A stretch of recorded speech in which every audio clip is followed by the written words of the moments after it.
Olá, meus irmãos, vamos agora dar continuidade à segunda Timóteo, segunda carta a Timóteo. Os perigos enfrentados pela liderança pastoral.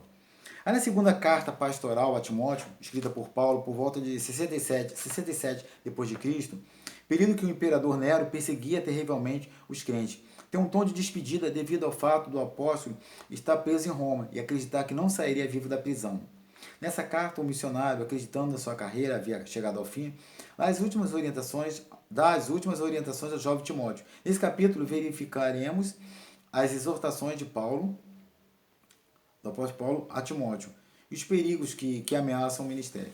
O perigo do desânimo no ministério. Na segunda carta, o apóstolo roga a Timóteo que tenha ânimo em seu ministério, porque Timóteo estava passando por um problema de... Sabe aquele período que nós passamos? Às vezes todo mundo passa, que você parece que, sabe, as coisas não estão dando certo, parece que você quer parar, que você não vai conseguir, enfim. Ele estava passando por esse problema também, digamos, estava mais embaixo, né, digamos assim.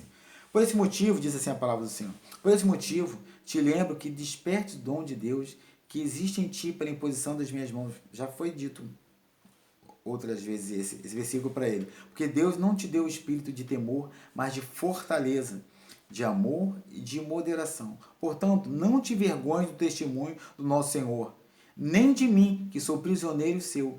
Antes, participa das aflições do Evangelho, segundo o poder de Deus. Aleluia. É lindo demais. 146, página 146. Aí percebemos que Timóteo se encontrava desanimado para prosseguir nas tarefas ministeriais devido às pressões e às perseguições da igreja, principalmente por parte de alguns crentes e obreiros mais velhos, que não aceitavam sua liderança. Por isso, Paulo exorta-o a despertar e reacender a chama do ministério pastoral, que um dia foi concedido por Deus, inclusive pela imposição das mãos do próprio Paulo. Pelas pressões dos mais velhos, enfim, ele estava desanimado, desacreditado, já estava querendo até pensando em abandonar o ministério. Não abandonar a fé, mas abandonar aquele ministério. Às vezes não acontece isso conosco. Tem vontade de largar tudo, sabe? Tem vontade de voltar a sentar no banco, ficar só cultuando ao Senhor, sem responsabilidade nenhuma. Mas não faça isso não. Lembre-te que Deus tem um chamado na tua vida. Lembra que você está ali não é porque você merece, é quem colocou você é o Senhor. Então, se você recuar, se você retroceder, se você voltar a sentar no banco, deixar de atuar na obra do Senhor, você vai ter que prestar contas ao Senhor. Quem vai prestar contas ao Senhor é você. Único, exclusivamente você. Não é nenhum, não é o seu pastor, não é a sua liderança, não é as pessoas que te acusam. É você. Então lembre-se disso. Quando Deus chamou você para a grande obra, então você não pode parar, você não pode voltar atrás, você não pode desistir, você não pode desanimar. Se você está desanimado, busque força no Senhor. Se está triste, alegre-se no Senhor, mas sempre tenha o Senhor à sua frente.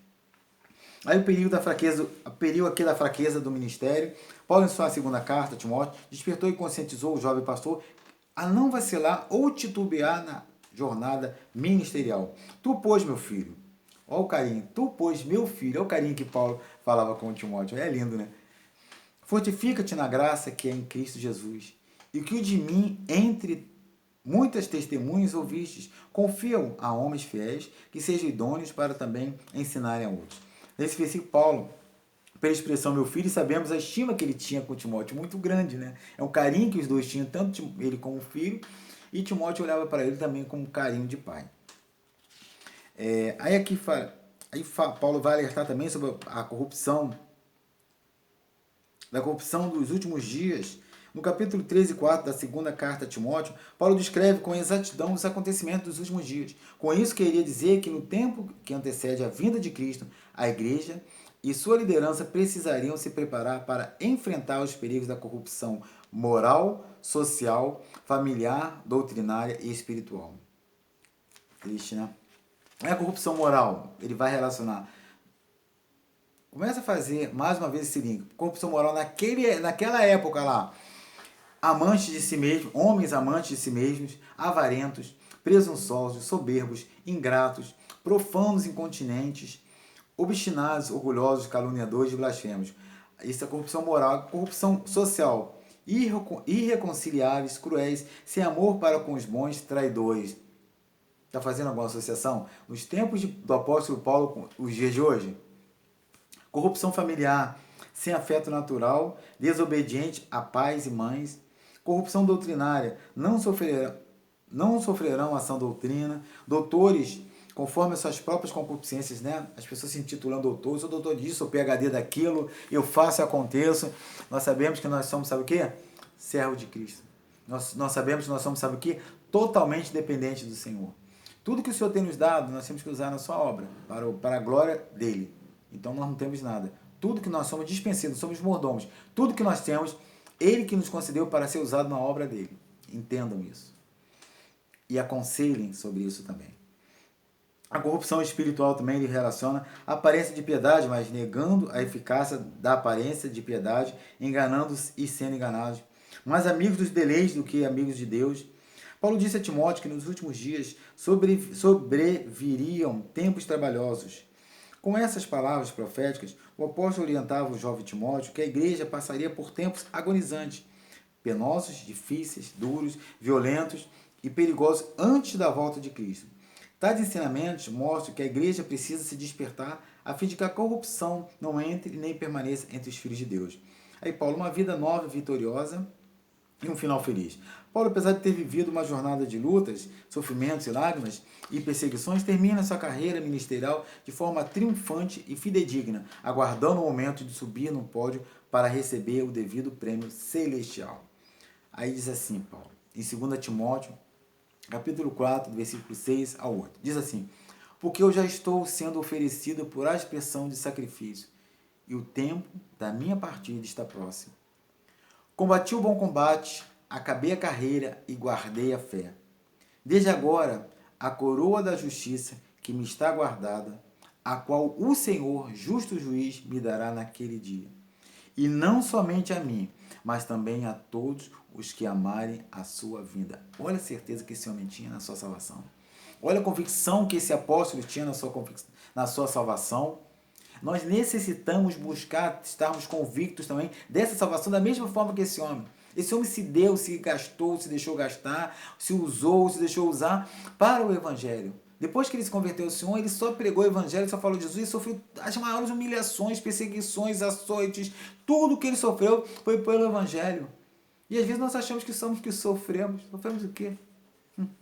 Até sofremos, mas não na proporção do apóstolo Paulo. Através desses versículos, percebemos o tom de tristeza e despedida do apóstolo Paulo. Quando ele disse que estava sendo oferecido por aspersão de sacrifício e que o tempo da partida estava próximo, referia-se à sua morte. No entanto, ao enxergar o momento da morte, fez questão de enfatizar que o bom combate, acabou a carreira, que combateu o bom combate, acabou a carreira, guardou a fé, e por isso esperava receber a coroa da justiça. Olha, que palavra, né? Que apóstolo maravilhoso, quanto ensinamento ele tem nos dado, né? Vocês já notaram que os problemas que tinham na igreja, em Éfeso, nas igrejas onde Paulo fundou, lá em Corinto, não são tão diferentes quanto os problemas que nós encontramos na igreja atual. Mas muitos dos problemas que nós encontramos na nossa igreja, nós podemos ser agentes de transformação. Mas para isso acontecer, nós temos que orar, buscar a face do Senhor, orar muito, jejuar muito, ouvir muito, estudar muito, meditar muito na palavra do Senhor. Mas está em nossas mãos esse chamado, essa transformação. Aí o livro de Tito vou deixar para a próxima aula, tá? Porque é tão maravilhoso quanto. E vou sugerir aos irmãos que façam os exercícios que estão lá no finalzinho, nas últimas páginas, que é bom, porque já a prova está chegando aí, tá? Já a provinha está chegando aí, e esses exercícios são muito bons, que vão te dar um norte, né, sobre cada unidade, vão te dar um norte, vão te dar a direção, vão aperfeiçoar. E à medida que você for tendo tempo, vai relendo alguns capítulos, vai relendo algumas lições, que é muito importante para o seu ministério. Que Deus te abençoe rica e abundantemente, que tenha dias de paz, dias de experiências com Deus maravilhosas, e faça essa reflexão, que o teu ministério, o teu chamado, é teu, que o Senhor te deu. e não é para ser delegado para outra pessoa. E que você, como servo do Senhor, como líder, como pastor, como uma liderança, como diácono, como presbítero, como uma liderança, que enfim, se você ainda não é pastor, que você não é diácono, não é líder, não tem liderança, não há problema, mas esteja se preparando. Se prepara, dê sempre o seu melhor, faça sempre o seu melhor, e que Deus, em sua infinita bondade e com a sua graça, abençoe cada um de vós.